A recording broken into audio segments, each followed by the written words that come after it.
ទស្សនៈអ្នកទាំងអស់គ្នាសូមស្វាគមន៍មកកាន់ Channel របស់យើងម្ដងទៀតថ្ងៃនេះខ្ញុំមានសៀវភៅដ៏ពិសេសមួយក្បាលចង់មកចែករំលែកនិងអានជូនអ្នកទាំងអស់គ្នាស្ដាប់សៀវភៅនោះមានចំណងជើងថា The Power of Now ឬជាភាសាខ្មែរថាអំណាចនៃបច្ចុប្បន្នកាលដែលជាស្នាដៃនិពន្ធដ៏ល្បីល្បាញរបស់លោក Eckhart Tolle សៀវភៅនេះមិនមែនគ្រាន់តែជាសៀវភៅធម្មតានោះទេប៉ុន្តែវាជាសៀវភៅណែនាំផ្លូវចិត្តដ៏មានឥទ្ធិពលបំផុតមួយនៅលើពិភពលោកដោយត្រូវបានបកប្រែជាជាង50ភាសានិងលក់ដាច់ជាច្រើនលានច្បាប់ទូទាំងពិភពលោកវាបានផ្លាស់ប្ដូរជីវិតមនុស្សរាប់មិនអស់ឲ្យចេះរស់នៅជាមួយខណៈពេលបច្ចុប្បន្ននិងរងាប់ភាពស្មុគស្មាញក្នុងចិត្តតោះកុំឲ្យខាតពេលយូរយើងទៅរីករាយស្ដាប់និងស្វែងយល់ពីខ្លឹមសារនៅក្នុងសៀវភៅនេះទាំងអស់គ្នាខ្ញុំចង់ចាប់ផ្ដើមវីដេអូនេះដោយសួរអ្នកនៅសំណួរមួយតើអ្នកធ្លាប់គេងមិនលក់ព្រោះគិតច្រើនពេកដែរឬទេតើអ្នកធ្លាប់សោកស្ដាយអំពីអ្វីមួយដែលបានកើតឡើងកាលពីអតីតកាលដែរឬទេឬប្រហែលជាអ្នកកំពុងព្រួយបារម្ភអំពីអនាគតដែលមិនទាន់មកដល់ផងបើចម្លើយគឺបាទឬចាស់នោះអ្នកមិននៅតែម្នាក់ឯងទេ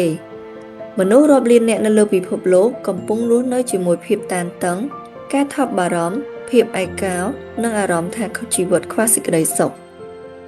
អ្វីដែលគួរឲ្យភ្ញាក់ផ្អើលនោះគឺ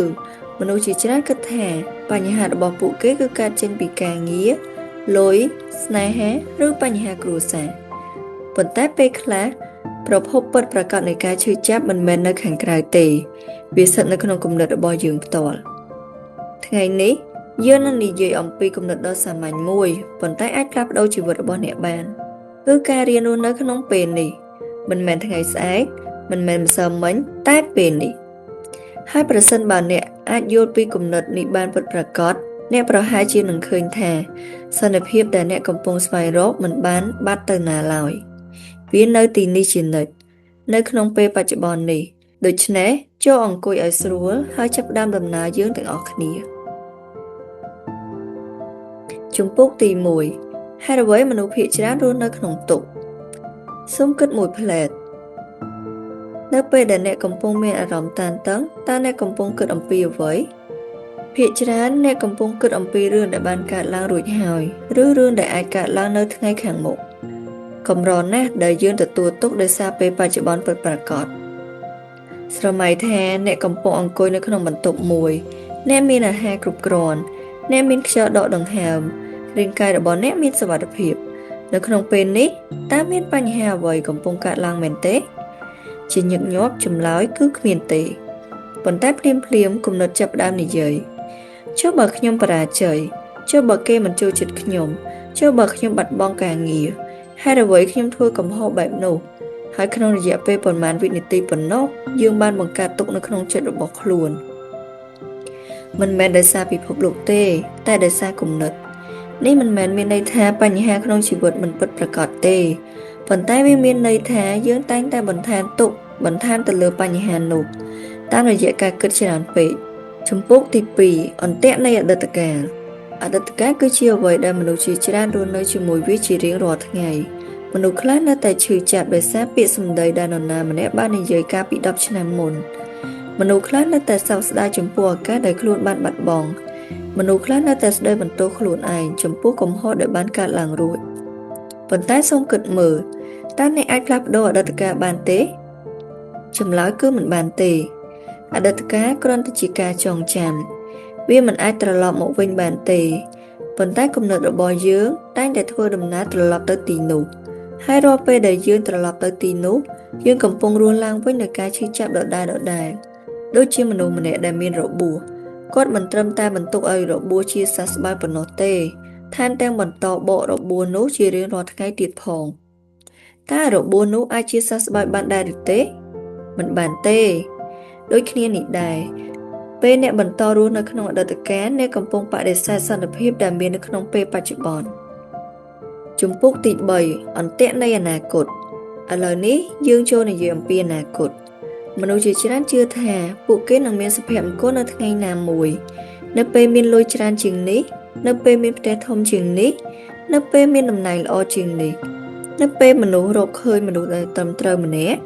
ឬនៅពេលដែលជីវិតកាន់តែល្អប៉ុន្តែបញ្ហាគឺអនាគតមិនដែលមកដល់ទេ នៅពេលថ្ងៃស្អែកមកដល់វាខ្លាចជាថ្ងៃនេះហើយចិត្តរបស់យើងក៏បង្កើតគោលដៅថ្មីមួយទៀតដូច្នេះយើងបន្តរត់បន្តស្វែងរកបន្តជឿថាសេចក្តីសុខនៅឆ្ងាយទៅមុខប៉ុន្តែប្រហែលជាសេចក្តីសុខមិនដែលនៅខាងមុខទេប្រហែលជាវានៅទីនេះរួចទៅហើយ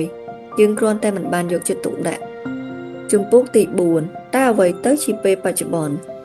នេះគឺជាសំណួរសំខាន់បំផុតតើអ្វីទៅជាពេលបច្ចុប្បន្នពេលបច្ចុប្បន្នគឺជាពេលតែមួយគត់ដែលអ្នកមានពិតប្រាកដអ្នកមិនអាចរស់នៅក្នុងម្សិលមិញបានទេតែក៏មិនអាចរស់នៅក្នុងថ្ងៃស្អែកបានដែរអ្នកអាចរស់បានតែនៅក្នុងពេលនេះតែប៉ុណ្ណោះនៅពេលអ្នកកំពុងស្ដាប់សំឡេងនេះនៅពេលអ្នកកំពុងដកដង្ហើមនៅពេលអ្នកកំពុងអង្គុយនៅពេលអ្នកកំពុងមានជីវិតនេះគឺជាការពិតតែមួយគត់ពេលអ្នកផ្ដោតលើពេលនេះអ្នកនឹងចាប់ផ្ដើមសម្គាល់អ្វីមួយចិត្តរបស់អ្នកចាប់ផ្ដើមស្ងប់ការព្រួយបារម្ភចាប់ផ្ដើមថយចុះអ្នកចាប់ផ្ដើមឮសំឡេងជុំវិញខ្លួនកាន់តែច្បាស់អ្នកចាប់ផ្ដើមមានអារម្មណ៍ថា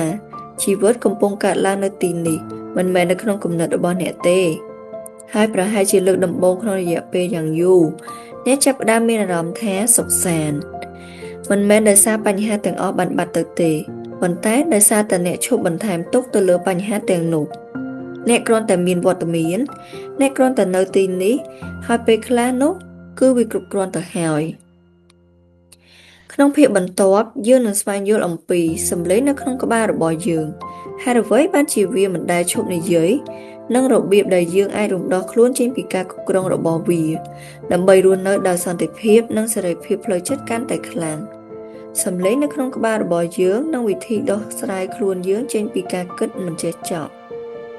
សរុបបន្តិចយើងបានសិក្សាថាមូលហេតុដែលមនុស្សជាច្រើនរស់នៅក្នុងទុក្ខមិនមែនដោយសារពេលបច្ចុប្បន្ននោះទេប៉ុន្តែដោយសារតែពួកគេរស់នៅក្នុងអតីតកាលឬអនាគតកាល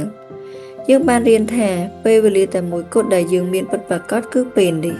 ប៉ុន្តែមានសំណួរមួយបើពេលបច្ចុប្បន្នមានសន្តិភាពបែបនេះហេតុអ្វីបានជាមនុស្សភាគច្រើនមិនអាចរស់នៅក្នុងវាបានចម្លើយគឺដោយសារតែមានអ្វីមួយដែលកំពុងធ្វើការគ្រប់គ្រងយើងស្ទើរតែគ្រប់ពេលអ្វីមួយដែលនិយាយមិនឈប់អ្វីមួយដែលបញ្ចេញមតិលើគ្រប់រឿងអ្វីមួយដែលវាតម្លៃប្រៀបធៀបបារម្ភនិងរិះគន់នោះគឺជាសម្លេងនៅក្នុងក្បាលរបស់យើងតោះយើងបន្តទៅជំពូកទី5បន្តទៀតជំពូកទី5សម្លេងដែលមិនចេះឈប់និយាយសូមសាកល្បងសង្កេតខ្លួនឯងមួយផ្លែតនៅពេលអ្នកនៅម្នាក់ឯងនៅពេលអ្នកគ្មាននិយាយជាមួយអ្នកណាតើមានអ្វីកំពុងកើតឡើងភាគច្រើនអ្នកនៅតែនិយាយប៉ុន្តែមិនមែននិយាយជាមួយមនុស្សផ្សេងទេអ្នកកំពុងតែនិយាយជាមួយខ្លួនឯងខ្ញុំគួរធ្វើបែបនេះខ្ញុំមិនគួរនិយាយបែបនោះទេហើយអ្វីគេធ្វើដាក់ខ្ញុំបែបនេះចុះបើថ្ងៃស្អែកមានបញ្ហាចុះបើខ្ញុំបរាជ័យសម្លេងនេះមិនដែលស្ងប់ទេពេលខ្លះវាដំណើរការពេញមួយថ្ងៃចាប់ពីពេលភ្ញាក់ពីដំណេករហូតដល់ពេលគេងបញ្ហាមិនមែនស្ថិតនៅត្រង់ការគិតនោះទេការគិតគឺចាំបាច់បញ្ហាគឺនៅពេលយើងជឿគ្រប់យ៉ាងដែលសម្លេងនោះនិយាយយើងចាប់ផ្ដើមគិតថាសម្លេងនោះគឺជាខ្លួនយើងប៉ុន្តែតើវាពិតជាខ្លួនអ្នកមែនទេអ្នកមិនមែនជាគំនិតរបស់អ្នកទេសូមគិតអំពីរឿងនេះបើអ្នកអាចស្ដាប់គំនិតរបស់អ្នកបាននោះមានន័យថាមានអ្នកសង្កេតម្នាក់កំពុងមើលគំនិតទាំងនោះដូចជាពេលអ្នកមើលមេឃអ្នកមិនមែនជាពពកទេអ្នកគឺជាអ្នកមើលពពកគំនិតក៏ដូចគ្នាពួកវាមកពួកវាទៅពួកវាផ្លាស់ប្ដូរប៉ុន្តែមានផ្នែកមួយនៅក្នុងអ្នកដែលតែងតែនៅទីនោះផ្នែកដែលកំពុងសង្កេតផ្នែកដែលអ្នកដឹងថាអ្នកកំពុងគិតនៅពេលអ្នកចាប់ផ្ដើមយល់ចំណុចនេះអ្នកនឹងមានសេរីភាពបន្តិចម្ដងដោយសារតែអ្នកនឹងឈប់ជឿគ្រប់គំនិតដែលឆ្លងកាត់ក្បាលរបស់អ្នកជំពូកទី6ហេតុអ្វីការគិតច្រើនពេកបង្កើតទុក្ខមនុស្សជាច្រើនគិតថាប្រសិនបើពួកគេគិតបានច្រើនជាងមុនពួកគេនឹងដោះស្រាយបញ្ហាបានល្អជាងមុនប៉ុន្តែជាញឹកញាប់វាคล้ายទៅជាផ្ទុយទៅវិញគិតច្រើនពេកវិភាគច្រើនពេកបារម្ភច្រើនពេកហើយចុងក្រោយពួកគេអស់កម្លាំងផ្លូវចិត្តសូមស្រមៃមើលថាអ្នកកំពុងដើរនៅក្នុងព្រៃហើយអ្នកបានឃើញខ្សែមួយនៅលើដីភ្លាមនោះចិត្តរបស់អ្នកបានប្រាប់អ្នកថានោះគឺជាពស់អ្នកភ័យបេះដូងលោតញាប់អ្នករត់ចេញប៉ុន្តែក្រោយមកអ្នកដឹងថាវាគ្រាន់តែជាខ្សែពស់ប៉ុណ្ណោះ នេះគឺជារបៀបដែលចិត្តរបស់យើងធ្វើការជារៀងរាល់ថ្ងៃវាបង្កើតរឿងរ៉ាវវាបង្កើតការភ័យខ្លាចវាបង្កើតសេណារីយ៉ូអាក្រក់ហើយវាធ្វើឲ្យយើងជឿវាទោះបីជាវាមិនទាន់កើតឡើងក៏ដោយការព្រួយបារម្ភមិនការពារអ្នកពីថ្ងៃស្អែកទេមានមនុស្សម្នាក់ធ្លាប់និយាយថាការព្រួយបារម្ភមិនបានដកបញ្ហាចេញពីថ្ងៃស្អែកទេវាគ្រាន់តែបានដកសេចក្តីសុខចេញពីថ្ងៃនេះគិតមើលប៉ុន្មានដងហើយដែលអ្នកបានបារម្ភអំពីរឿងមួយហើយចុងក្រោយវាមិនបានកើតឡើងផងប៉ុន្មានដងហើយដែលអ្នកបានខ្ជិលខ្ជាយថាមពលផ្លូវចិត្តលើបញ្ហាដែលមិនមានពិតការព្រួយបារម្ភធ្វើឲ្យយើងមានអារម្មណ៍ថាយើងកំពុងធ្វើអ្វីមួយប៉ុន្តែជាញឹកញាប់វាគ្រាន់តែជាការគិតដដែលដែលមិននាំយើងទៅរកដំណោះស្រាយនោះទេជំពូកទី7រៀនសង្កេតគំនិតតើយើងត្រូវធ្វើដូចម្តេចដើម្បីរួចផុតពីការគ្រប់គ្រងរបស់ចិត្តជំហានដំបូងគឺមិនត្រូវប្រយុទ្ធជាមួយវាទេមនុស្សជាច្រើនព្យាយាមបញ្ឈប់ការគិតប៉ុន្តែវាពិបាកណាស់ជំនួសឲ្យការប្រយុទ្ធអ្នកគ្រាន់តែសង្កេតដូចជាមនុស្សម្នាក់អង្គុយនៅមាត់ទន្លេមើលទឹកហូរអ្នកមិនចាំបាច់ចាប់ទឹកទេអ្នកមិនចាំបាច់បញ្ឈប់ទឹកទេអ្នកគ្រាន់តែមើលវានៅពេលគំនិតមួយកើតឡើងសូមកត់សម្គាល់វាអូឥឡូវនេះខ្ញុំកំពុងបារម្ភអូឥឡូវនេះខ្ញុំកំពុងខឹងអូឥឡូវនេះខ្ញុំកំពុងរិះគន់ខ្លួនឯងពេលអ្នកសង្កេតវាអ្នកលែងជាប់នៅក្នុងវាទៀតហើយលំហាត់សាមញ្ញមួយឥឡូវនេះប្រសិនបើអ្នកកំពុងស្ដាប់វីដេអូនេះសូមសាកល្បងធ្វើអ្វីមួយដកដង្ហើមចូលយឺតហើយដកដង្ហើមចេញយឺត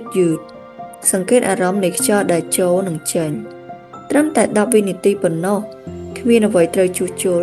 គ្មានអ្វីត្រូវផ្លាស់ប្ដូរគ្រាន់តែសង្កេតអ្នកប្រហែលជានឹងកត់សម្គាល់ថាមានភាពស្ងប់ស្ងាត់តូចមួយនឹងលេចចេញមកភាពស្ងប់ស្ងាត់នោះតែងតែនៅទីនោះជានិច្ចប៉ុន្តែវាត្រូវបានគ្របដណ្ដប់ដោយសម្លេងគំនិតជំពូកទី8ទទួលយកពេលបច្ចុប្បន្នមនុស្សភាគច្រើនចំណាយថាមពលជាច្រើនក្នុងការប្រឆាំងនឹងអ្វីដែលកំពុងកើតឡើងភ្លៀងធ្លាក់យើងខឹងចរាចរណ៍កកស្ទះយើងខឹងការងារមិនដូចចិត្តយើងខឹងតែសំណួរគឺតើការតស៊ូប្រឆាំងនឹងការពិតធ្វើឲ្យការពិតបាត់ទៅទេមិនទេវាគ្រាន់តែធ្វើឲ្យយើងទទួលទុកបន្ថែម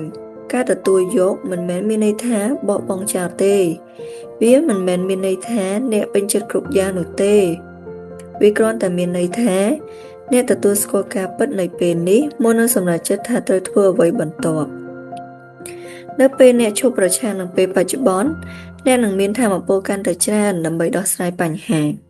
នៅពេលអ្នករៀនសង្កេតចិត្តរបស់ខ្លួនដោយមិនជឿគ្រប់រឿងដែលវានិយាយអ្នកនឹងចាប់ផ្ដើមទទួលបានសេរីភាពផ្លូវចិត្ត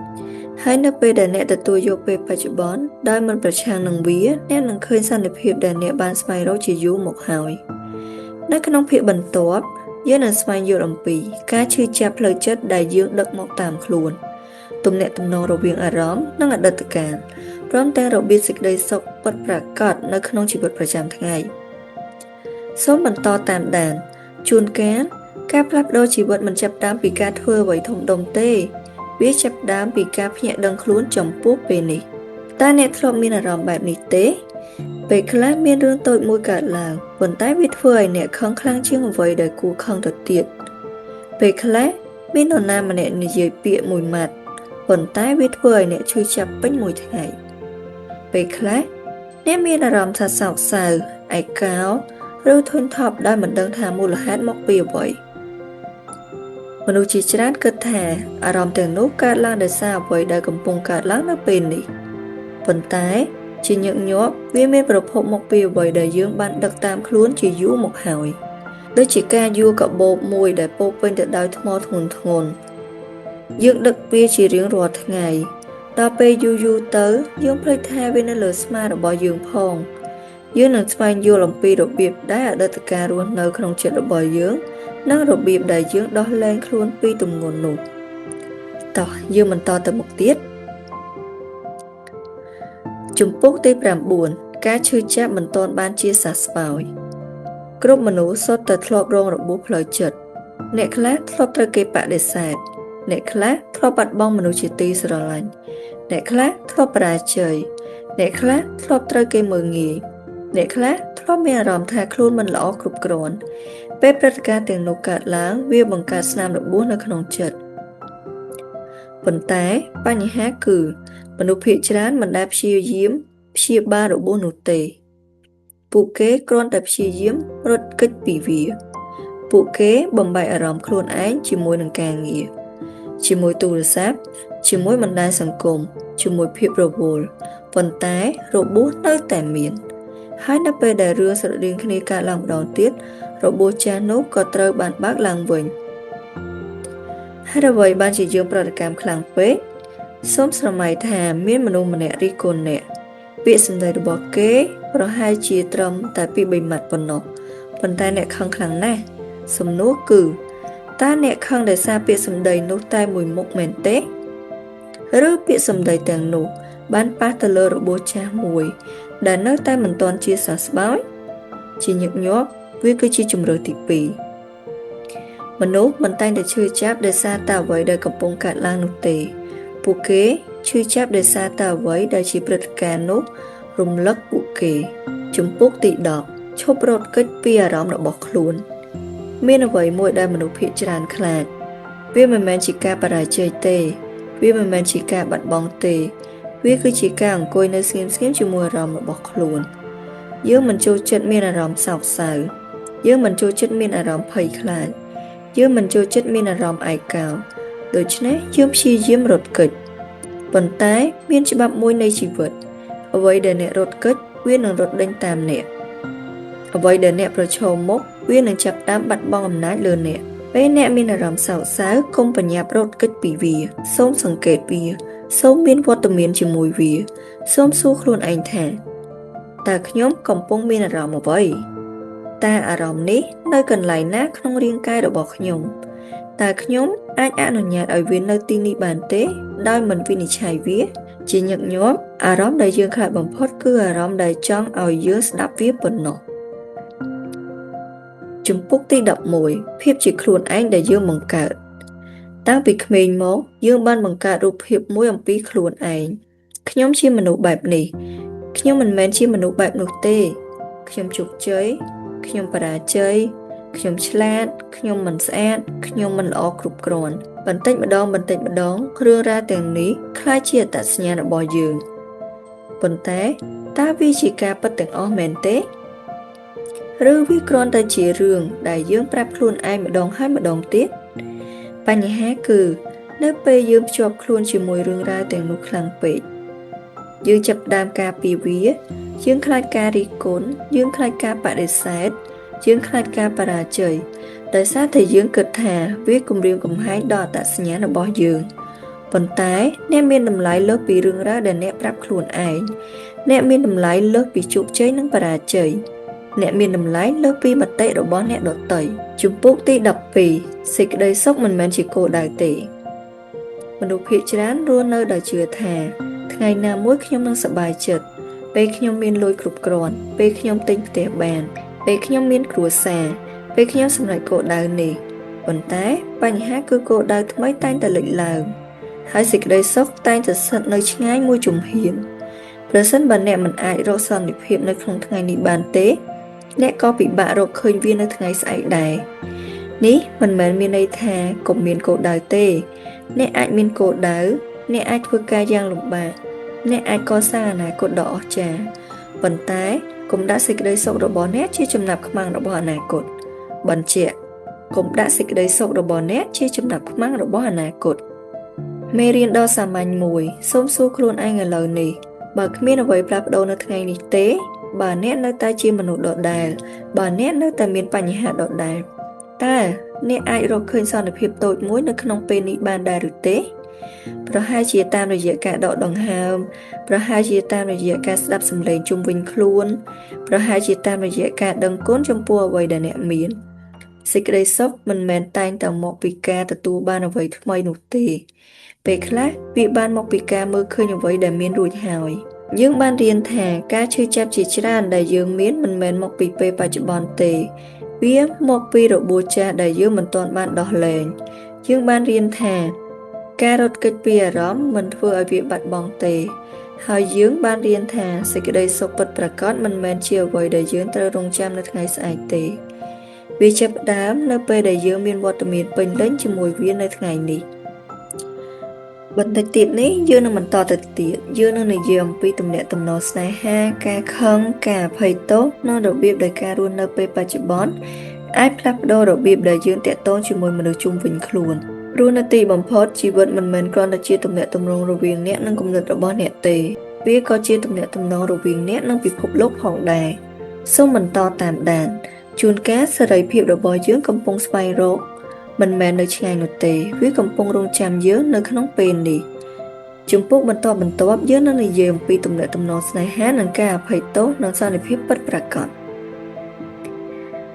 បន្ទាប់ពីការធ្វើដំណើរជាមួយគ្នាតាមរយៈជំពូកមុនយើងបានរៀបរាប់អំពីអំណាចនៃពេលបច្ចុប្បន្នយើងបានរៀនថាអតីតកាលអាចក្លាយជាគុក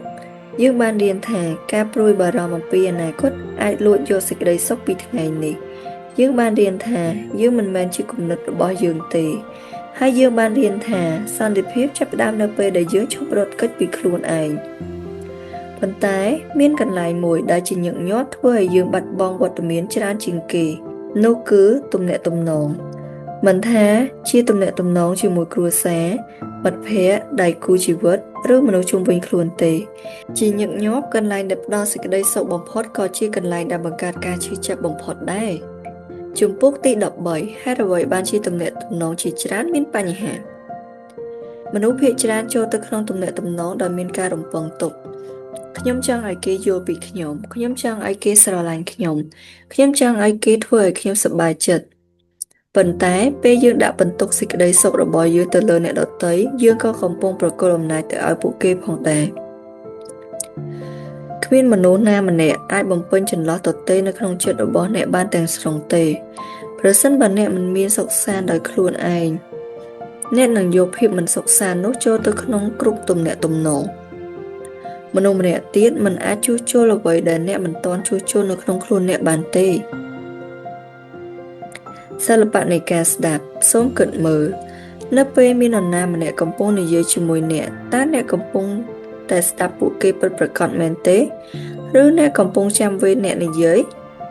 ជាញឹកញាប់ពេលអ្នកដទៃនិយាយចិត្តរបស់យើងកំពុងបង្កើតចម្លើយរួចទៅហើយយើងមិនបានស្ដាប់ដើម្បីយល់ទេយើងស្ដាប់ដើម្បីឆ្លើយតប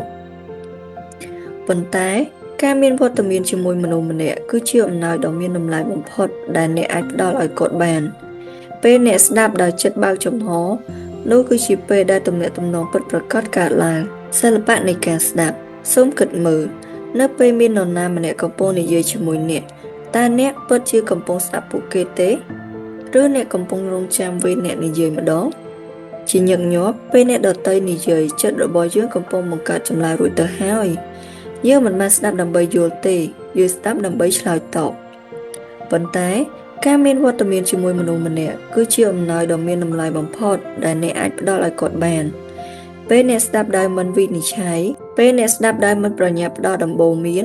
ពេលអ្នកស្ដាប់ដោយចិត្តបើកចំហនោះគឺជាពេលដែលទំនាក់ទំនងពិតប្រាកដកើតឡើងជំពូកទី14ការអភ័យទោស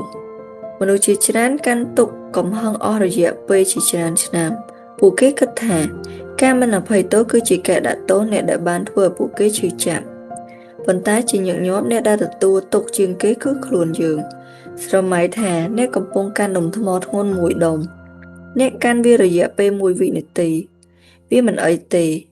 អ្នកកាន់វា1ម៉ោងវាចាប់ផ្ដើមឈឺដៃអ្នកកាន់វា1ថ្ងៃវាក្លាយជាការឈឺចាប់កំហឹងក៏ដូចគ្នាការអភ័យទោសមិនមែនមានន័យថាអ្វីដែលបានកើតឡើងគឺត្រឹមត្រូវនោះទេការអភ័យទោសមានន័យថាអ្នកជ្រើសរើសឈប់ដឹកទម្ងន់នេះតទៅទៀតអ្នកកំពុងរំដោះខ្លួនឯងជំពូកទី15ជីវិតកើតឡើងនៅពេលនេះសូមសួរខ្លួនឯងមួយសំណួរតើអ្នកបានចំណាយពេលប្រមាណឆ្នាំក្នុងការរងចាំថ្ងៃល្អជាងនេះរងចាំការងារល្អជាងនេះរងចាំឱកាសល្អជាងនេះរងចាំពេលដែលអ្នកនឹងមានសេចក្តីសុខប៉ុន្តែជីវិតមិនដែលរងចាំទេវាកំពុងកើតឡើងឥឡូវនេះនៅក្នុងដង្ហើមនេះនៅក្នុងពេលដែលអ្នកកំពុងស្ដាប់សំឡេងនេះនៅក្នុងមនុស្សដែលអ្នកស្រឡាញ់នៅក្នុងថ្ងៃធម្មតាមួយដែលអ្នកប្រហែលជាមិនបានចាប់អារម្មណ៍ផង ថ្ងៃណាមួយយើងនឹងដឹងថាពេលវេលាដែលមានតម្លៃបំផុតមិនមែនជាថ្ងៃពិសេសនោះទេវាគឺជាថ្ងៃធម្មតាដែលយើងមិនឲ្យតម្លៃជំពូកទី16អាកំបាំងនៃសន្តិភាពមនុស្សជាច្រើនចំណាយពេលពេញមួយជីវិតស្វែងរកសន្តិភាពពួកគេគិតថាវានៅកន្លែងណាមួយនៅក្នុងលុយនៅក្នុងភាពជោគជ័យនៅក្នុងការទទួលស្គាល់ពីអ្នកដទៃ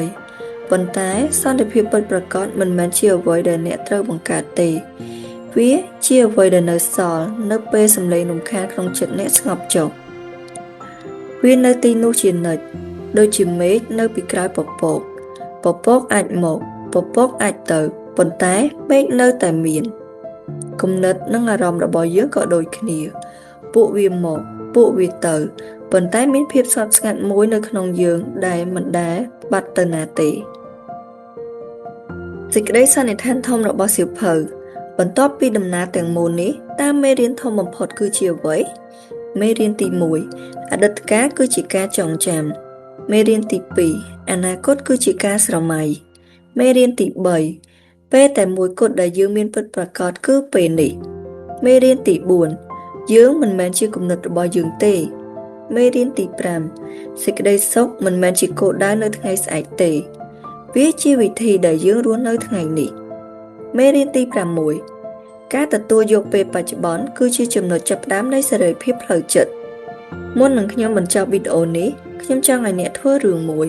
មិនថាអ្នកកំពុងនៅទីណាទេសូមឈប់មួយផ្លែតដកដង្ហើមចូលយឺតហើយដកដង្ហើមចេញយឺតសង្កេតថាអ្នកនៅទីនេះអ្នកនៅរស់អ្នកកំពុងដកដង្ហើមហើយនៅក្នុងពេលនេះអ្វីៗប្រហែលជាមិនអាក្រក់ដូចដែលចិត្តរបស់អ្នកបានប្រាប់អ្នកនោះទេប្រហែលជាអ្នកមិនចាំបាច់រងចាំថ្ងៃណាមួយដើម្បីចាប់ផ្ដើមរស់នៅនោះទេប្រហែលជាជីវិតពិតប្រាកដកំពុងរងចាំអ្នកនៅក្នុងពេលនេះបើវីដេអូនេះបានផ្ដល់តម្លៃដល់អ្នកសូមចុច like មួយដើម្បីគាំទ្រដល់មាតិកាបែបនេះសូមសរសេរនៅក្នុងខមមិនផងថាតើមេរៀនមួយណាពី The Power of Now ដែលប៉ះពាល់ដល់ផ្លូវចិត្តអ្នកជាងគេហើយកុំភ្លេចចុច subscribe និងបើក notification ព្រោះនៅក្នុងវីដេអូបន្ទាប់យើងនឹងបន្តដំណើរទៅកាន់សៀវភៅដ៏អស្ចារ្យមួយទៀតដែលអាចផ្លាស់ប្ដូររបៀបគិតនិងរបៀបរស់នៅរបស់អ្នកសូមអរគុណចំពោះការចំណាយពេលជាមួយខ្ញុំរហូតដល់ចប់វីដេអូនេះសូមឲ្យអ្នករកឃើញនូវសន្តិភាពនៅក្នុងចិត្តភាពច្បាស់លាស់នៅក្នុងការគិតនិងសេចក្តីសុខនៅពេលបច្ចុប្បន្នសូមអរគុណហើយជួបគ្នានៅក្នុងសៀវភៅបន្ទាប់